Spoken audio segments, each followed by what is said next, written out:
Recording in progress. Welcome back to another Top Secret episode 42. Like Jackie Robinson out here today.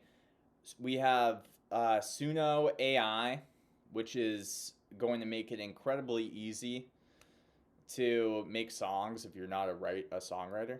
You know, we have some thoughts on Sora. We have some thoughts on recent podcasts that we've made. We have some thoughts on Cardano, Radix, just the state of blockchain in general. And also just going to revisit that Clay Nation IOG workshop because there's some thoughts on that too. And if you've been following, we covered smart contracts. We covered basically what a general versus distributed ledger is. We're going to put a lot of that stuff on hold for a minute. There's some reasons why. Let me just say that. Guys, look at this. So let me just make sure my live performance is on. Okay. And now I'm going to share my screen. Okay. And now what you should see is this, right? So let me unshare it because I just need to make sure that this comes through. And we're going to, okay, share. Let's share sound. We'll make sure that it all kind of goes through for you. Optimize for video clips, sure, why not? And then we'll just go over here. And I made this in like, kid you not, 20 minutes, bro.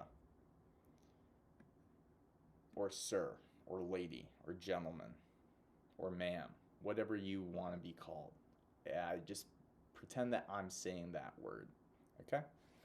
So, listen to this, man. Jay is speaking as if he's on a podium with a keynote rendition.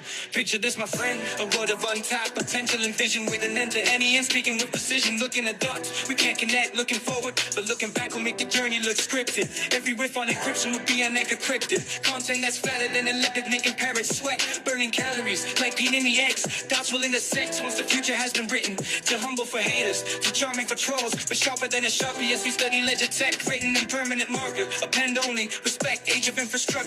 Making bets from what he said, she said. Immutable and irrefutable. So let our consciousness rise, let it soar. Unite the fragments, the pieces we explore. In this world where new tech is on its way, we'll bridge the gaps and connect, come what may. Okay. Now, this is the same lyrics that I just wrote up real quick with a whole different voice in the same genre. Okay, and then I'll show you this app. Journey looks scripted. Every riff Jay is speaking as if he's on a podium with a keynote rendition.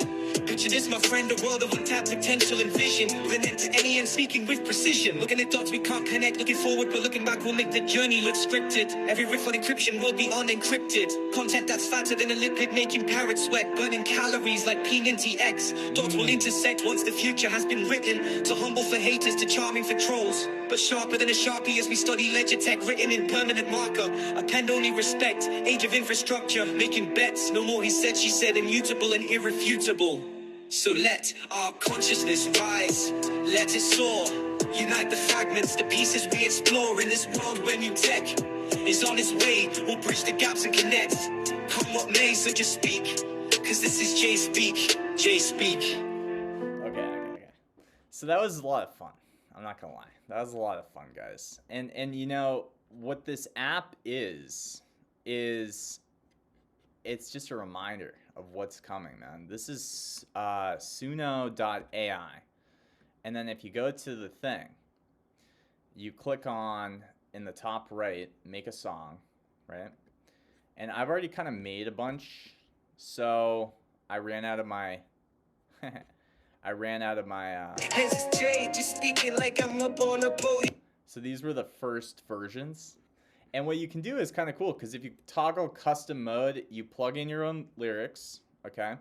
That's kind of what I went for. I don't know how to write a song, so I just, I just tried to make a couple bars, right? Like saying that my content is fatter than a lipid, but simultaneously saying that I'm making parrots, and if you don't know, on Twitter we call them parrots, people that don't make any original content themselves, they just copy and pasta. So I say, basically because everything that I do is original, that I make parrots sweat, burning calories like P90X, right? So I try to just make a bunch of bars. I went through a couple of different versions, and then I finally got to the two that I showed you guys. But you can change the genre, right? You can make it romantic rap, which is what I guess mine was. I didn't even notice that. But I was looking for some type of rap. So as soon as because you can click random style, and I just was looking for anything that said rap on it. You can actually make random lyrics, but I think you have to plug in lyrics first. Let's see. Oh no, so it can actually generate you lyrics from scratch. So that's kind of cool. I just wanted to try to make an intro for, I don't know, my podcast or something. And obviously the one that I showed you guys is, far from, but it's got some bars, if I do say so myself, just look into the things, man. Look into the lyrics, bro. If you look at the lyrics, and I spelled J with an AY, even though I say don't spell it with an AY to people, but Jay is speaking as if he's on a podium. See that? With a keynote rendition. Picture this, my friend, a world of untapped potential and vision. With an end to any end. That's an important bar. With precision. Looking at dots, we can't connect looking forward. We can't see how all this is going to come together, but looking back will make the journey look scripted. Because like Steve Jobs always says, it's easier to connect the dots when what? When looking back. Every riff on encryption will be unencrypted. Content that's fatter than a lipid, making parrots sweat, burning calories like P90X. I had to spell P90X that way because it wasn't coming out right. Dots will intersect once the future, right? Remember those dots, they'll intersect once the future has been written. Too humble for haters, too charming for trolls. I'm just being full of myself at that point. Let's see here. But sharper than a Sharpie as we study ledger tech, written in permanent marker, append only, respect. And then age of infrastructure, making bets. No more he said, she said, immutable and refutable, irrefutable. And then the chorus, right? So the chorus, you can just sing along or whatever, it's fine.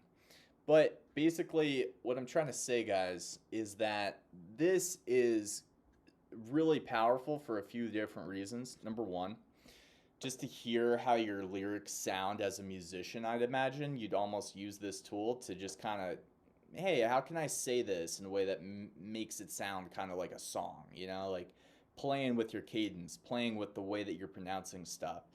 And, picture this. You have now coming your way AI that will literally generate video for you.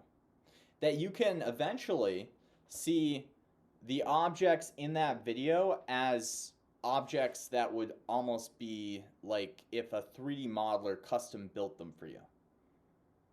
And you can also make music, which means that you can actually now, all right, so here's the hard part.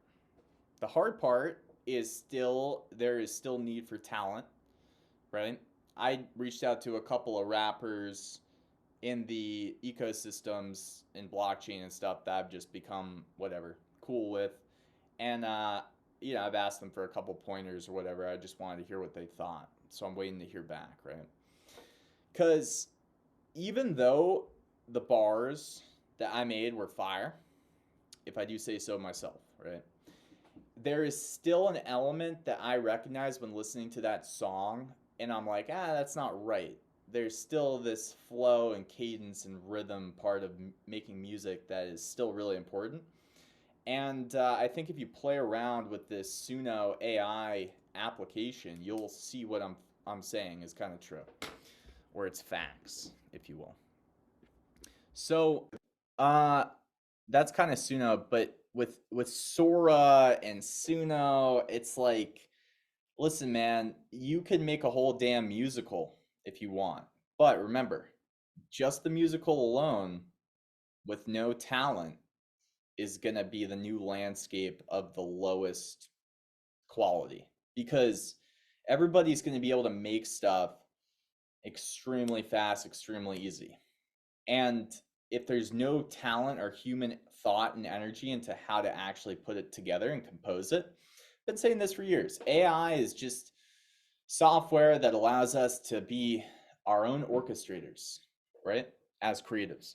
And listen, I think that it's important to recognize a couple of things with this stuff, like what I just mentioned, because there is an element of opportunity and accessibility that will be given to a lot of us that maybe never had the chance, similar to what auto-tune did for most people on the radio, because back in the day it was a lot harder.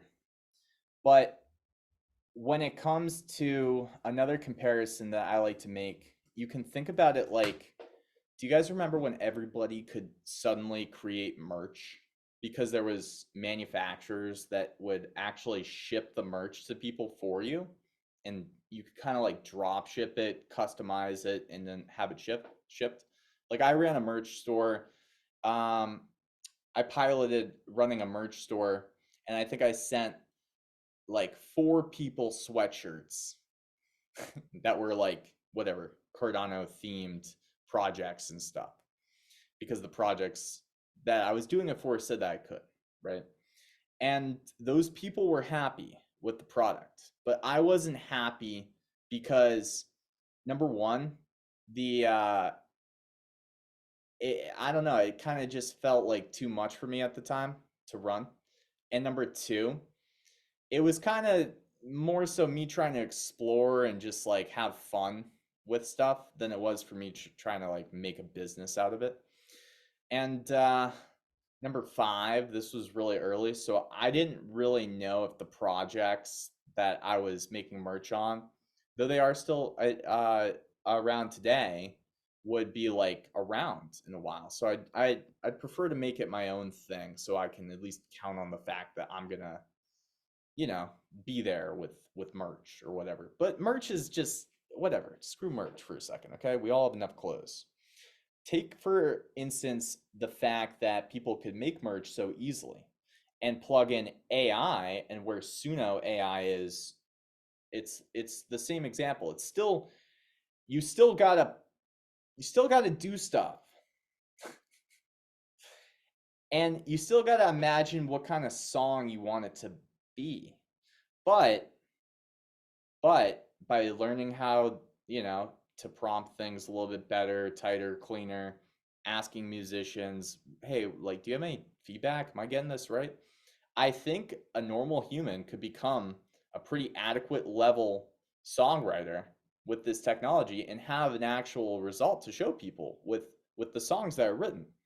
So it's pretty interesting. And with Sora, the musical example is like, yeah, Suno by itself is amazing. Sora by itself is amazing. But now imagine when Sora can do sound as well.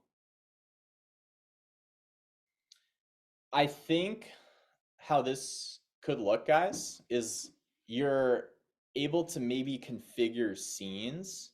This would be a cool approach, I think, because if you're making a hour-long AI video musical, let's just say that you're making frickin' Hamilton, it's like each one of those scenes kind of needs to be directed and like scripted, and then that should be done, and then it just moves to the next clip, right?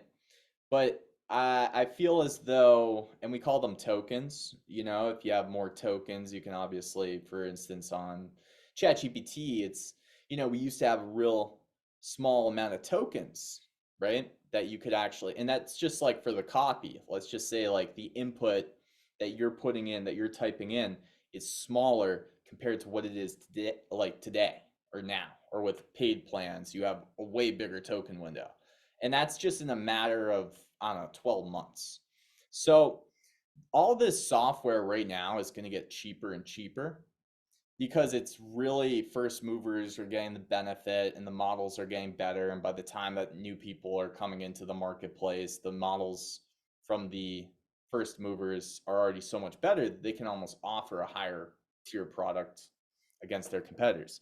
So it's a zero sum sort of industry right now because like, excuse me, not zero sum. What did I just say? Yeah, it's like race to the bottom. You ever hear that expression? A race to the bottom industry. Because yeah, sure, there's Midjourney and there's branding and there's different models that are better than others, but there's a lot of open source stuff in AI that can easily be utilized by other entrepreneurs too, and they can create their own software products. So I don't know, it feels very quick. It feels like an industry that if you're building a business to like monetize today, you're probably going to be in and out, unless you're one of these established big tech companies that can continue to innovate, research, develop, and put things together. You know, I think there's not too much else in AI that I'm waiting for, right? There's just a fully demoable Sora, and then there's the evolution of Sora, which is when actual 3D objects are in those videos that we can actually move around and configure through an integration with Epic or with Unity.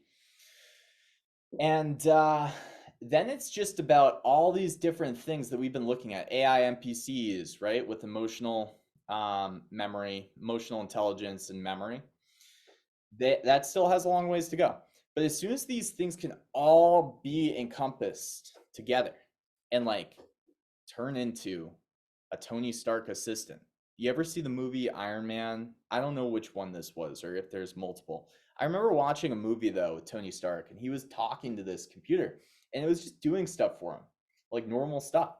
And I think part of me feels as though that whoever's making music, whoever's making art in the 2020s, it's going to be like, I feel as though if I was making music or I was making art for a career, I would probably say, or even content, I'm a content creator, right? It's like, I would probably say, make the most you can right now with your game plan that you currently have. Because you're better off really reshaping and tasting all these tools and reshaping what you do. Because what you do is about to change. It's not going to mean that you're going to be out of a job. It's just going to change. It's going to change to something a bit more creative, right? In theory. So those are my quick thoughts on that.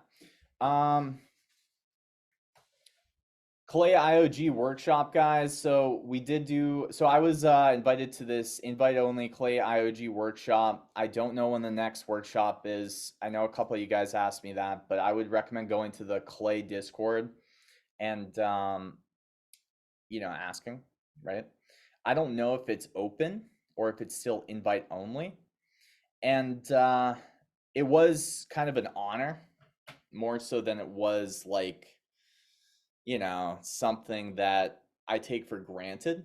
So I was at first under the impression that it was open. I talked about it on YouTube a bunch. Then what happened, if you remember on the top secret videos, I kind of halted and then the workshop got pushed back a month. Then I went to the workshop. I actually had firsthand experience and I could report on it. I don't know what the next one holds. All I know is what I've told you so far.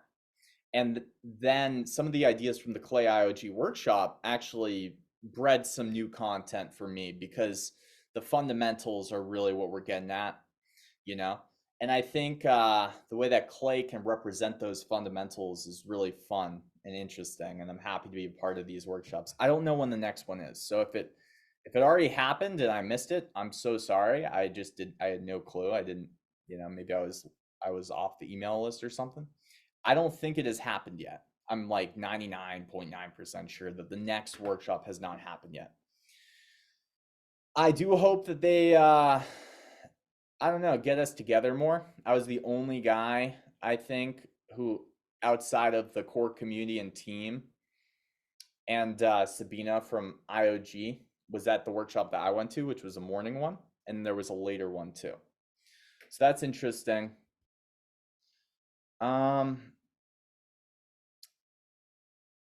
Other than that, I know Clay is, released, I think Clay Falls is what it's called. There's a few things that I still need to tie up. There was a quoted tweet I put out too on metaverse content, because the metaverse and gaming, it's really fun for me as a space to look at what's new and novel in. Because what's new and novel sometimes presents what people won't tell you is this. If you want to be on the cutting edge, you're going to have to cover stuff that will absolutely blow up, because they're testing new and novel ideas and concepts that they don't even know what the risks are yet. And I'm not even talking about something like Clay Nation's Clay Falls. I'm talking about early concepts around play to earn gaming and the mechanisms that go into making assets on these ledgers. It's kind of interesting how DeFi went into that space a lot. There was all these staking things, and I don't know, there was like different ideas and thoughts, but all of that is behind us now, and we are really entering into, I would call it not mature blockchain and crypto gaming yet. I would call it, we are sort of starting to mature and maybe see some if they haven't been grandfathered in and funded, even with poor infrastructure where they overspent whatever they were allocated in terms of projects in like the Web3 metaverse niche. If you're following me, I don't know if you're following me. Okay, this is kind of just like a winded riff on a few different things. But basically, my quick comments are, there's some projects that seem to be continuing to push. There's a lot, the tricky part is here. I feel like all the projects that I've personally, covered, or just in the blockchain gaming space that are serious, you guys are all in this weird position, because to me, I think it is similar, if you've ever surfed, to being caught right where the waves are breaking. For example, you were pioneered, you got early funding. You probably got more funding than anything that comes after you will ever get, because that's what happens, right? However, there's lots of infrastructure that makes things that you got funded for to implement extremely cheap, that new competitors coming in will be able to use and adopt and build ecosystems. However, the community that you've been able to get is a real asset. And other new folks, when they come in and try to build on better infrastructure that is also accessible to these projects, they still have to raise to be probably competitive. Otherwise, if they're not having to raise and it's just a very talented team, then I could see those absolutely doing some amazing things in the blockchain space in general. But for gaming or for blockchain, metaverse related stuff, I think there needs to be a serious amount of talent, community cultivation from those new players. Unless like they've been here the whole time and they just are starting something, so they already kind of have a community, right? Like content creators, I could see that for working for really well. But if they raise money because they have to, pour resources into things, these other projects that have already kind of raised and are maybe building a platform like a open virtual world with asset on-chain assets, let's just say, or like assets on the ledger, right, where you can own them in your crypto wallet, then I don't know, but you guys see what I'm trying to say? Like, there's a point where the waves break on surfers, and that point, I believe, is right where a lot of these grandfathered in projects are still. and some will make it past that point and be able to catch future waves. Some are probably not going to make it through right now. So I would say to anybody that is in that position, you would want to have thought of these things prior, in advance, of course, but also just recognize that like there is new infrastructure that will be very cheap, affordable, and let the new guys make mistakes with that stuff and watch those people making mistakes with it, because you'll learn how to use that infrastructure too. So there's a quick insight. I don't know if all that makes sense, but hopefully it does. Okay, Cardano. We did a conversation with Sircorin, who's like, I don't know. What do I say about Sircorin? Sircorin's the man. How about I just say that? And he's somebody that I'm definitely planning to have future conversations with too. It's just there was a couple of moments from that interview, I gotta be honest with you guys, like I didn't want to talk too much about Radix because it was kind of like a very Cardano, like there were so many great things that we could get into in that interview, and we did, around Cardano and how Cardano works. And we need to set that precedent because it helps in conversations that I have with folks who are making comparisons to Cardano that aren't accurate. Some people make comparisons to Cardano that are not true, or it's just it just like consensus just is its own beast over on Cardano for multiple reasons, like we go over with Sircorin. But there were some things that I still think are, for example, linear scalability, right? How does Cardano scale? Well, I've heard a few things, you got partner chains, but I'm coming from the perspective of somebody who says that adding, let's say, layers without any composability between those layers is not going to maximize the scalability potential of any blockchain. So partner chains, there's some questions around how much composability will be there between an L1 and a partner chain.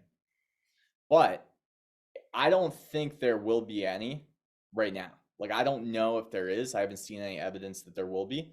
And if there is, it is probably from this other thing that is also kind of happening, which is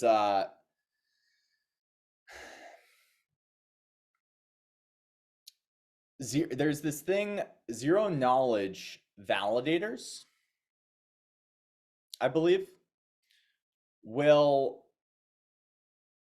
maybe allow for Cardano to, have as much settlement as it wants to. Okay. And I have somebody coming on to speak about this pretty soon. But there's a conversation that I want to prep you guys for, where I will be confronting if this path, and maybe you've heard people talk about this, ZK validators, sure, if you write them in a way to be composable and to maintain atomic composability, you probably could. However, do you lose scalability, the good things that come with that in terms of scalability when you do this? So my research has shown me so far that, and people I've talked to, that there's a trade-off there. So it's not like you get unlimited composability and unlimited scalability. So I'm kind of stuck. with Radix, because even Multiverse X with their meta chain, I don't like how you have to have a beacon chain or a meta chain to have linear scalability. To me, I think it should all just be one ledger. And I'm looking at Radix because Radix is potentially the solution. Okay. So I'm saying that at risk of sounding crazy, because Radix could become nothing, but the idea will always be something that I hold on to, which is linear scalability and all the other things that Radix has to offer. Now, I think Radix personally has a ton of potential. Otherwise, I wouldn't be talking about it. But it's not financial advice, because you need to look at the way that the tokens are sort of, the tokenomics are sort of engineered to decide if you can actually make money off of it. And that's just from like a passive investor point of view of just buying the XRD tokens. And if you're looking at from like using dApps on Radix, then sure, there's probably ways to make money today. But I do encourage you to also look into how much liquidity does that ecosystem have, and what are they doing to create more incentives for liquidity, because they do have a interesting operation going on called Project Ignition to incentivize more liquidity coming from cross-chain over into the Radix ecosystem. Other than that, just keeping tabs on Dan Hughes, man, because it hurt me when I said in the Circoran top secret video that Radix is unproven, because I know how hard Dan Hughes is working on these community tests. And the only reason why I say that it's unproven, and nobody gave me any slack for this, but I want to say this on the record.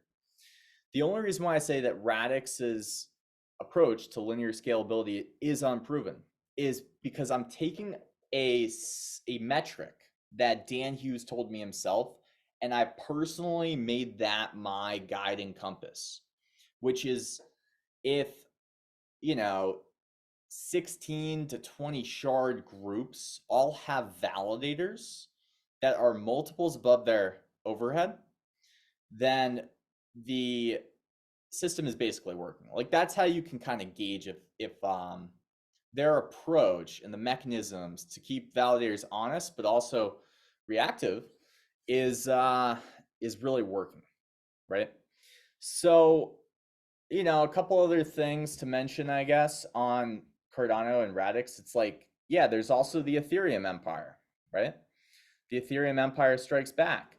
And I guess the way that I see it is you have Cosmos, you have Polkadot, you have the Ethereum empire of all these different things, roll-ups and L2s and side chains and Arbitrum and Polygon and all these different things that in some ways are connected to Ethereum, whether they're just EVM compatible or whether they're actually leveraging Ethereum for their own consensus as an L2. But there's a lot of issues with that whole thing, and I've not personally bought into the fact that whole thing will be successful, guys. I'm not rooting against you if you're from ETH.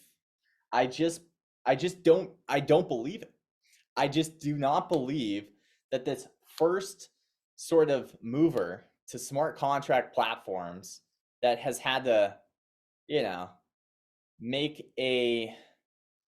There's things I don't like about the Ethereum empire in regards to some propaganda I've seen over the years. There's things I don't like about the empire in regards to just a lot of funding goes in, and then I think that funding controls narratives a bit more than we think. You think about the Bitcoin maxis, but the Ethereum empire is also a really strong, group of people and entities and investors who can really control these narratives. And I just don't know if everybody's heart's in the right place. I know everybody's heart's not in the right place, and people are trying to make that generational wealth every cycle, but they're not looking further ahead to see like what will be the thing that actually accomplishes the job that these products are supposed to accomplish. So I don't know, but I don't know everything about Ethereum and its architecture and all the developments happening. So I will say that my opinion on Ethereum and the Ethereum empire is not one that you should take as serious as maybe some of my other opinions on different ecosystems, that I do think I have enough, like I put enough skin in the game in terms of research to be pretty confident about some of my takes, some of them, right? And I'll tell you which ones. I do see potential in the Cardano ecosystem. I want to see it succeed. I know so many folks from Cardano, and I'm rooting for them. I just think that there are some things that they gotta think about long term. And then I don't know, because what if linear scalability never gets achieved and we do operate on layered approaches? I would be certainly more bored than if we have atomic composability with linear scalability. And in a sharded network, for example, in Radix's case, I guess you would, atomic commitment is really the differentiator from that and other sharded networks, right? But yeah, I don't know. It's interesting. So we'll see what happens, man. But that's kind of how I view it. Bitcoin, obviously, with the bull market and stuff, I hope that a lot of people are making the gains they hope that they would. For me, I am studying this industry. I definitely always good to see things in green, guys. It's always good. But yeah, I try not to let that cloud my judgment as a content creator, because I've let it judge my, or I've let it kind of like, yeah, I've let it like kind of like guide my judgment in the past in ways that I regret. And yeah, sometimes you got to zoom out a bit. I get it. A lot of the folks that I even, am getting notifications when they post, they have projects, they're industry insiders, or they work for a team, right? And I'm not saying I wouldn't, work in the industry, guys. It's just I've gotten, a few opportunities recently, for example, right? And they just weren't right for me. But for some people, they're right for, and I totally respect that. I respect the hell out of that. And it's just to remember that even if I was working for somebody or anybody's working for a project, you got to remember that they're biased. You got to remember it. You got to remember that they're biased, man. They're building a project on a certain architecture. They're biased because it's where it's where their reputation is. So, I don't know. I think though, when it comes to what is it, the metaverse, I don't know. I'm just kind of like watching this adoption slowly come through. People are talking about the Vision Pros more. I haven't tried one yet. I'm gonna wait, I think, until a couple more versions till I get one, but I would like to try one. So maybe I'll find somebody on the street that has one and ask them if I can come over to their house and try one. When it comes to like metaverse Web3 projects, I don't know. I still think that with metaverse Web3 projects, I like the community generated sort of places more because I'm betting on a lot of the hard lifting to be done by AI and software and automated. So users can really generate a lot of stuff that they can maybe transport into a more XR, VR, AR sort of format as well. And that will be at the right time that all XR, VR, and AR is, going mainstream. And also that these bigger infrastructural XR, VR, AR companies will at that point integrate with things like crypto and blockchain. And it will kind of all be at the perfect time. But if you notice, even 3 years ago, when I started making YouTube videos on the metaverse, I always was talking about it like, okay, this could be 10 to 16 years. And I do think that there's potential for things like Decentraland, Sandbox, Pavia. I like the module approach that Clay is taking. I think Cornucopias has done some good foundational work, in terms of creating that community. and creating something for the community to use. I'm trying to think of any other projects really. There's a lot to say for obviously the Bored Apes and Yuga, and what they're doing with the other side. But I don't know, you know, I don't know. I like the user generated stuff more. Like that's what I feel intuitively is going to be the right. If you can just really focus on user generated content and you can really make persistency, which I don't think any of those platforms besides Pavia is maybe you excuse me, the other side is too, right? But there's only like a few companies in the world that are really working on metaverse persistency and scalability. I think there's 3, and Metagravity is one of them. And yeah, I think if you combine that persistence with user generated content, then we're now looking at what will be the future of all social media. So that's my view on the metaverse itself. Blockchain, there's so much opportunity that's about to just be seized by people, because when bull markets come through, guess who gets funded? Projects do, and that money sort of circulates around. So some of you guys might get hired by companies too. Some of you guys might get hired. You know, I know that there's some work that people are looking for. And I don't know, AI feels a little bit more frisky. I feel like I can't really speak on it in terms of the entrepreneurial outlook. I would like to contact an entrepreneur who's actually built one of these, like, not successful, like mega successful. I'm talking like somebody that I can level with, right? Like somebody in their 20s that literally built a SaaS AI platform that's making revenue, and someone like that would be good to connect with, I think, because what they can do is just hop from that to the next hot thing to the next hot thing, and maybe build a brand for themselves. I don't know.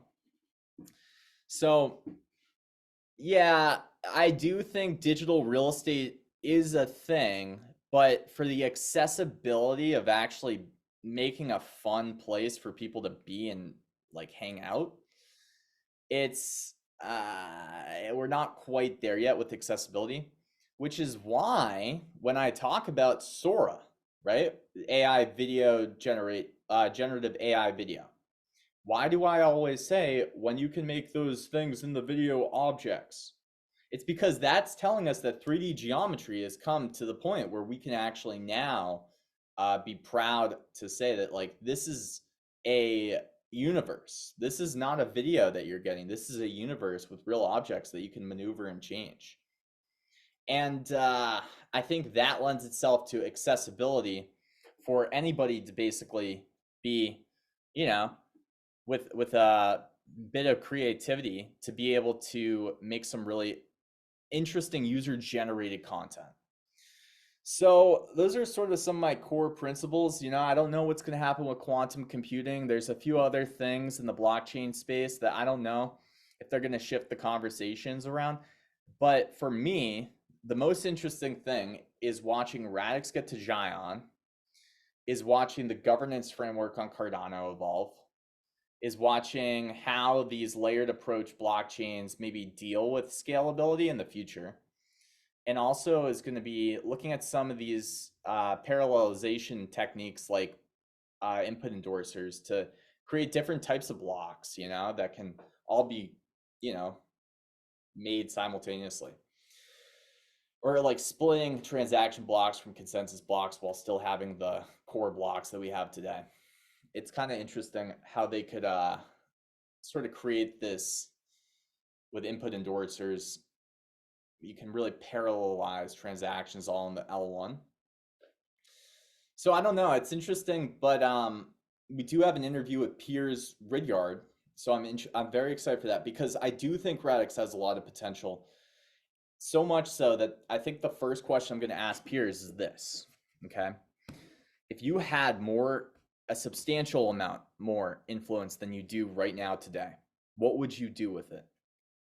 That's probably going to be the first question I ask him. And I think it's important because who you're supporting is going to directly impact your future. In certain cases like this, if we're right about Radix, or some of us are right about Radix, whatever, if you disagree, that it actually is a gem. Its tokenomics are maybe not the most appealing, but everything else is sexy AF. And its tokenomics are only not appealing for the immediate future. Then you also put on the fact they are kind of appealing for devs because a lot of these grant programs are done simultaneously with crowdfunding. But I could see some entrepreneurs going over to Radix, getting some of these, grants, grant by grant by grant, kind of like their first one, their second one, their third one, over time, and not having to crowdfund to build some kind of SaaS that's, a dApp on this highly composable ecosystem or architecture, I mean. So yeah, I don't know, it's interesting, but I do think that's an important question to ask peers. And let's see, top secret. The only other thing that I'll say is I've been kind of watching, there's a few things that I really want to talk about that I just cannot talk about, so I'm refraining. But there's a couple of things that I'm watching that are really interesting. And let's see here. We did do the No BS RAS research. We're calling best moments from the first 20 episodes, so you can go check that out. Kind of just became a nice slow show, I'll call it. I just figured I would do it for fun. We also, okay, I'll tell you a little bit about something. We also are probably going to, because the only two spaces that I've ever done, right, like seriously done, is Metaverse Monday and No BS RAS research, okay? Because I'm just trying to figure out how I want to run spaces still. And those two were done for specific purposes. I was able to meet with 3D modelers. I was able to meet with people that were, just working with Google Cloud on Apex Legends, for instance, right? I was able to meet a lot of folks in the metaverse space, which kind of had a lot of crossover with AI. And then obviously we used Metaverse Monday as a place to talk about artificial intelligence software. And then I made No BS RAS research to really dig into why they're saying they can achieve something that nobody else can, which is linear scalability with atomic composability, with all these other things like that other places can achieve, but that were already built into the stack, which is very different than what we've seen with other ecosystems. For example, personas, digital identity solution. Okay. So we're going to be doing that space till at least Xion, right? And, Metaverse Monday, we kind of stop, but we are eventually going to probably rekindle that somehow, I'm thinking, by making it a monthly show. Okay. So, there's a few other things that I am not comfortable announcing right at this moment because I'm not sure if they're for sure, but we have some really interesting podcasts coming. We had a few that got sort of canceled, but not because of anything I've done. Just they didn't want to do it at this moment in time. So anyways, I went back and I've been cleaning up my podcast because if you didn't know, I actually do have a podcast, and I dusted it off. I changed a couple of things like the branding of it. It was still J Crypto. I changed it to Jspeak. I'm just trying to take all the old episodes out, which is a really time-consuming process of deleting episode by episode by episode. And they're all kind of just like from YouTube and stuff. And yeah, they say to do that because your podcast should be kind of consistent. So I am going to be posting my podcast episodes there. And I think certain top secret ones I will too, but it will really be a Jspeak podcast. So other than that, What else do we have going on, guys? I don't know if there's anything else to report on from my end. You know, there's a couple of things like I mentioned that I'm going to be involved in, but until they're one thing I've learned, right, is until things are certain, you don't want to talk about them, right? Because you just don't know if they're going to be finalized or whatnot. So I'm kind of just going to shift back and chill for now. Is there anything else? Oh, stories and shout outs. So I did do the first Jspeak story and shout out, which will be a bit of a side quest for me as I just go through my career in whatever I do, right? Top secret, we'll be talking about what we're up to, what we're doing, what we're thinking, our takes on things, some research, some mini, and journeys and discussions and whatever. Jspeak shoutouts and stories will reveal people that maybe inspired me for certain reasons. And I did the first Jspeak shoutout and story ever, and that was on X. And it's a short 12-minute podcast for Big Joe.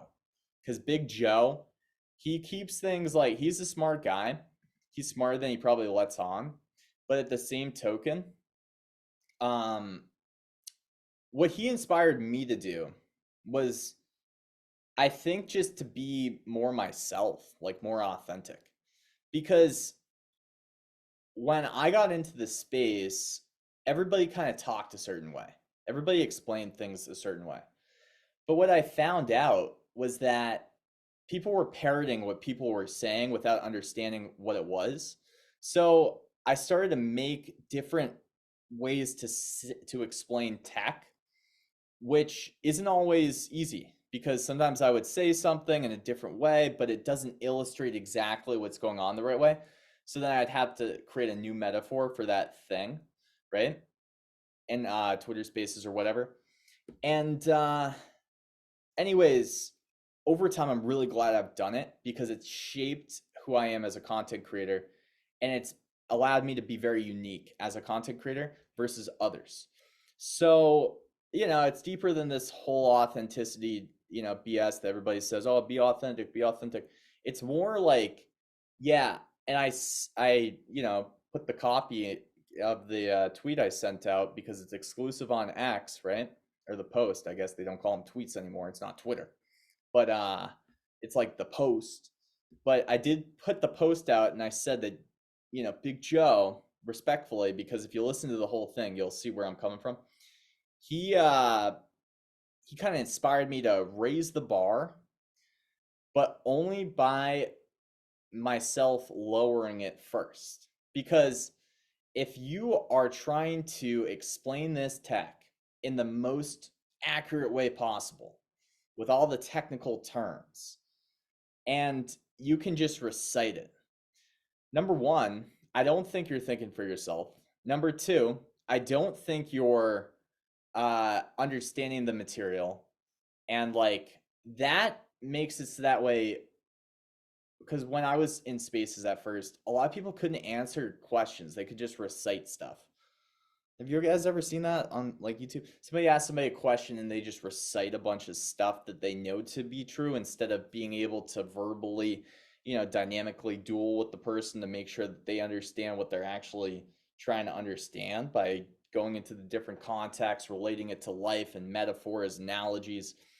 It's just a different approach to education or whatnot, right? And I get it. Some people don't always like want to educate and stuff, but I think it's important, so I'm gonna do it for. I'm just gonna find ways to do it for like probably ever, right? But I don't know. We'll see what happens, because the industry, like I said, you never know. Maybe I'll be working somewhere, or maybe I'll be doing my own business in 10 years or something, and you just never know. But I really like this role of education. I highly suggest others to kind of get into it if they think that they can kind of be a little bit slick with it, though. You don't always have to just recite. Be prim and proper. Develop your own style, and you'll find people that relate to you. But if you're not looking for to be an educator or whatever, and you just enjoy this content, then I just humbly appreciate that. And I'll just say, if you could share it, that'd be a real big help, right? And big thanks to you. Thanks to all you guys that shared the content too. But we're gonna formalize some stuff. All right, this has been kind of talked about, I know, for a while. We're gonna formalize our different platforms. We're gonna kind of have different places for different things, and then we'll sort of start to expand. I think we're gonna start to kind of get a little bit bigger. So we appreciate all those that are with us today, man, because I'm not going to forget, there's a video that still has 40 views that I asked if you were watching the content till the end. And at the end of the video, I said, comment. And a few of you commented, and I wrote down your usernames, and they're in a book that I have. Just I like to remember who was there, so that way I don't forget them. Because I think that's the right way. But we'll see. I don't know what I'm talking about. Maybe nothing ever happens, and that's fine. But I'll still appreciate you. But just know, I remember who was there in the dark ages of the Jspeak channel. I remember, and I freaking love you, and I'm rooting for you to succeed. And if you're here now, then thank you so much for watching, and thanks for any sharing that you do, and we just appreciate you too, and we just hope that you have a great freaking week, because that's episode 42, Jackie Robinson, and that's it for this episode. Quick updates, just making sure everybody knows what I think about the metaverse, blockchain, AI. I sometimes, very rarely, will have encounters with people that saw my content maybe like, I don't know, when I first got going, and they were like, hey, I don't know, like, what are you even thinking about this stuff? But I always try to make videos like this, maybe one in every 50 videos, where I just kind of reframe how I look at the landscape and how the landscape is changing too, with some new things, like the whole Suno stuff. So if you watch the full video, thank you. Have a great fucking day, and we'll see you next time. Peace.